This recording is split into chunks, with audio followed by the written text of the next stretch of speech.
Testemunhos para a Igreja, volume 6, capítulo 51, Preparação para a crise final. A grande crise está justamente diante de nós. Para enfrentar suas provas e tentações e cumprir suas injunções será necessária fé perseverante. Contudo, podemos triunfar esplendidamente. Nenhuma alma vigilante que ore e creia será enlaçada pelo inimigo. No tempo de prova que está perante nós, a promessa divina de segurança será suprida em relação aos que guardaram a palavra da sua paciência. Cristo dirá aos que lhe forem fiéis: Vai, pois, povo meu, entra nos teus quartos e fecha as tuas portas sobre ti. Esconde-te só por um momento, até que passe a ira. Isaías capítulo 26, verso 20. O leão de Judá, tão terrível com os que lhe rejeitaram a graça, será o Cordeiro de Deus para os obedientes e fiéis. A coluna de nuvem que representa a ira e terror para o transgressor da lei de Deus é luz, misericórdia e livramento para os que guardam seus mandamentos. O braço enérgico para ferir os rebeldes será forte para libertar os leais. Todos quantos forem fiéis serão ajuntados.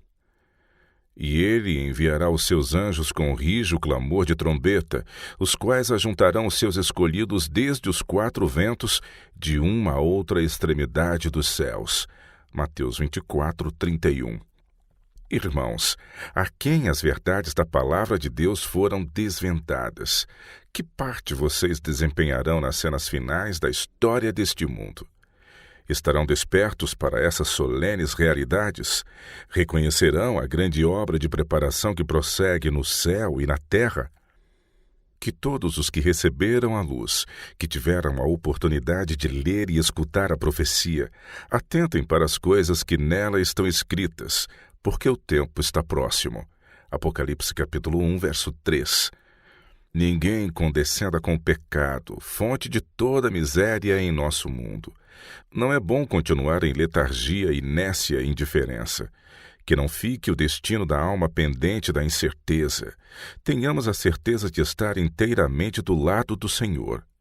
Façam os corações sinceros e os lábios trementes a pergunta: quem poderá subsistir?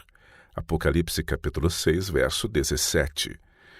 Estamos nós, nestas últimas preciosas horas de graça, empregando o melhor material na formação do nosso caráter? Temos purificado o coração de toda mancha? Estamos seguindo a luz?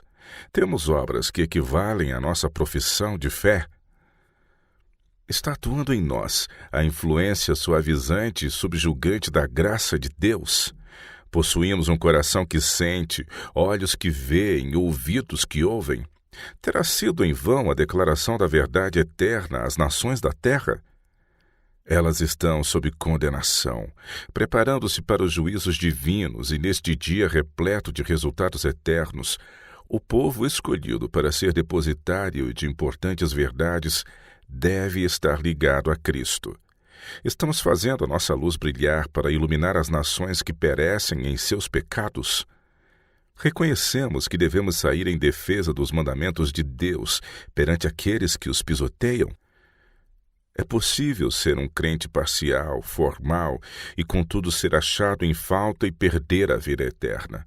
É possível praticar alguns dos preceitos bíblicos e ser considerado cristão, e ainda pela falta das qualificações essenciais ao caráter cristão, perecer. Quem negligencia ou trata com indiferença as advertências divinas, quem acaricia ou desculpa o pecado, está selando o destino de sua alma. Seremos pesados na balança e achados em falta. Graça, paz e perdão serão retirados para sempre. Jesus terá passado para nunca mais voltar ao alcance das nossas orações e súplicas. Enquanto se prolonga a misericórdia, enquanto o Salvador está fazendo intercessão, façamos uma preparação completa para a eternidade. A volta de Cristo ao nosso mundo ocorrerá dentro de pouco tempo. Seja essa a ênfase de cada mensagem. A bem-aventurada esperança do segundo advento de Cristo, com suas solenes realidades, precisa ser repetidamente apresentada ao povo. A espera do breve aparecimento de nosso Senhor nos levará a considerar as coisas da terra como nulas e sem importância. Logo ocorrerá a batalha do Armagedom. Aquele em cujas vestes está escrito o título Rei dos Reis e Senhor dos Senhores, Apocalipse 19:16, deverá dentro em breve comandar os exércitos do céu. Não poderá ser dito agora pelos servos do Senhor como foi pelo profeta Daniel, uma guerra prolongada. Daniel capítulo 10, verso 1. Falta pouco tempo para que as testemunhas de Deus façam seu trabalho de preparação do caminho para o Senhor. Devemos desfazer-nos dos nossos planos acanhados, egoístas, lembrando que temos um trabalho da maior magnitude e da mais elevada importância. Ao realizar esse trabalho, estamos fazendo soar a primeira, segunda e terceira mensagens angélicas, e assim sendo preparados para a vinda do outro anjo celestial, que com sua glória iluminará o mundo. A passos furtivos aproxima-se o dia do Senhor, mas os homens supostamente grandes e sábios não conhecem os sinais da vinda de Cristo e do fim do mundo. Prevalece a iniquidade, e o amor de muitos esfriou. Milhares e milhares, milhões e milhões estão fazendo agora sua decisão para a vida ou morte eternas. O homem inteiramente absorto no seu escritório, o que se deleita na mesa do jogo, o que ama o apetite pervertido e com ele condescende, o amante de diversões, os frequentadores de teatros e salões de baile, põem a eternidade fora das suas cogitações. Toda preocupação da sua vida é: o que vamos comer? O que vamos beber? Como nos vestiremos? Esses não compõem o grupo que se encaminha para o céu. São guiados pelo grande apóstata, e com ele serão destruídos.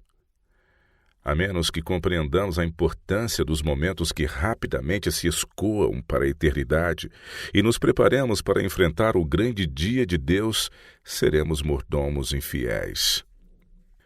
O vigia deve saber que horas são da noite.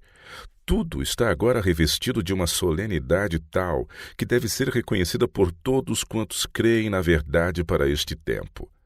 Devem proceder em conformidade com o dia de Deus. Os juízos divinos estão prestes a cair sobre o mundo e precisamos nos preparar para esse grande dia. Nosso tempo é precioso. Não temos senão pouquíssimos dias de graça para nos prepararmos para a vida futura, imortal. Não dispomos de tempo para desperdiçar com movimentos negligentes. Devemos ter medo de ser superficiais em relação à palavra de Deus. Tanto é verdade agora como quando Cristo esteve na terra, que cada incursão feita pelo Evangelho nos domínios do inimigo é enfrentada com tenaz oposição por seus vastos exércitos. O conflito que está para cometer-nos será o mais terrível já testemunhado. Mas embora Satanás seja representado como sendo tão forte como o mais forte homem armado, sua derrota será completa, e cada pessoa que a ele se une na escolha da apostasia, em vez da lealdade, perecerá com ele. O refreador Espírito de Deus está sendo agora mesmo retirado da terra. Furacões, tormentas, tempestades, incêndios, inundações, desastres em terra e mar seguem-se um ao outro em rápida sequência. A ciência busca uma explicação para tudo isso. Os sinais que se avolumam em torno de nós, prenunciando a manifestação do Filho de Deus, são atribuídos a qualquer outra causa que não a verdadeira. Os homens não discernem as sentinelas angélicas que retêm os quatro ventos, para que não soprem até que os filhos de Deus estejam selados. Mas quando Deus mandar que seus anjos soltem os ventos, haverá uma tal cena de luta que nenhuma pena pode descrever. Para os que estão indiferentes neste tempo, a advertência de Cristo é: assim porque és morno e não és frio nem quente, vomitar-te-ei da minha boca. Apocalipse capítulo 3, verso 16. A figura de vomitar de sua boca significa que ele não pode oferecer suas orações ou expressões de amor a Deus. Não pode aprovar de modo algum sua forma de ensinar a palavra de Deus ou o seu trabalho espiritual. Não pode apresentar seus serviços religiosos como o pedido de que a graça lhe seja concedida. Caso a cortina pudesse ser erguida, poderíamos discernir os propósitos de Deus e os juízos que estão prestes a vir sobre o mundo condenado. Se pudéssemos ver nossa própria atitude, temeríamos e tremeríamos por nossa salvação e pela de nossos semelhantes. Fervorosas orações e angústia de coração quebrantado seriam elevadas ao céu. Choraríamos entre o pórtico e o altar, confessando a nossa cegueira e rebeldia espirituais. Tocai a buzina em Sião, santificai um jejum, proclamai um dia de proibição. Congregai o povo, santificai a congregação, ajuntai os anciãos, congregai os filhinhos e os que mamam. Saia o noivo da sua recâmara e a noiva do seu tálamo. Chorem os sacerdotes, ministros do Senhor, entre o alpendre e o altar, e digam: poupa o teu povo, ó Senhor, e não entregues a tua herança ao opróbrio. Joel, capítulo 2, versos de 15 a 17. Ainda assim, agora mesmo, diz o Senhor: convertei-vos a mim de todo o vosso coração, e isso com jejuns e com choro e com pranto. E rasgai o vosso coração e não as vossas vestes, e convertei-vos ao Senhor vosso Deus, porque Ele é misericordioso e compassivo, e tardio em irar-se, e grande em beneficência, e se arrepende do mal. Quem sabe se voltará e se arrependerá, e deixará após si uma bênção, em oferta de manjar e libação para o Senhor vosso Deus. Joel capítulo 2, de 12 a 14. Depois da apostasia e amarga retribuição de Israel, a mensagem divina de graça ao povo arrependido foi: portanto, eis que eu a atrairei, e a levarei para o deserto, e lhe falarei ao coração. E lhe darei as suas vinhas dali e o vale de Acor, por conta da esperança, e ali cantará como nos dias da sua mocidade, e como no dia em que subiu da terra do Egito. Oséias capítulo 2, versos 14 a 15. E acontecerá naquele dia, diz o Senhor, que me chamarás meu marido e não me chamarás mais meu Baal. Desposar-te-ei comigo em justiça e em juízo e em benignidade e em misericórdias. E desposar-te-ei comigo em fidelidade e conhecerás o Senhor. Oséias capítulo 2, versos de 16 a 20. E vós sabereis que estou no meio de Israel, e eu sou o Senhor vosso Deus e ninguém mais, e o meu povo não será envergonhado para sempre. Joel 2, 27. Advertências, admoestações, promessas, tudo nos pertence, a nós, para quem já são chegados os fins dos tempos. Não durmamos, pois, como os demais, mas vigiemos e sejamos sóbrios. 1 Tessalonicenses, capítulo 5, verso 6. E olhai por vós, para que não aconteça que o vosso coração se carregue de glutonaria, de embriaguez e dos cuidados da vida, e venha sobre vós de improviso aquele dia. Lucas, capítulo 21, verso 34. Vigiai e orai para que não entreis em tentação. Marcos 14, 38. Vigiemos contra a furtiva aproximação do inimigo, contra os hábitos antigos e inclinações naturais, pois do contrário eles se firmarão. Forcemo-lo a recuar e vigiemos. Vigiemos os pensamentos, os planos, para que não se centralizem no eu. Vigiemos sobre as almas que Cristo comprou com o seu sangue. Vigiemos cada oportunidade de lhes fazer o bem. Vigiai para que, vindo de improviso, não vos ache dormindo. Marcos 13, 36. Depois disso ouvi a voz do Senhor que dizia: a quem enviarei? E quem há de ir por nós? Então disse eu: eis-me aqui, envia-me a mim. Isaías capítulo 6, verso 8.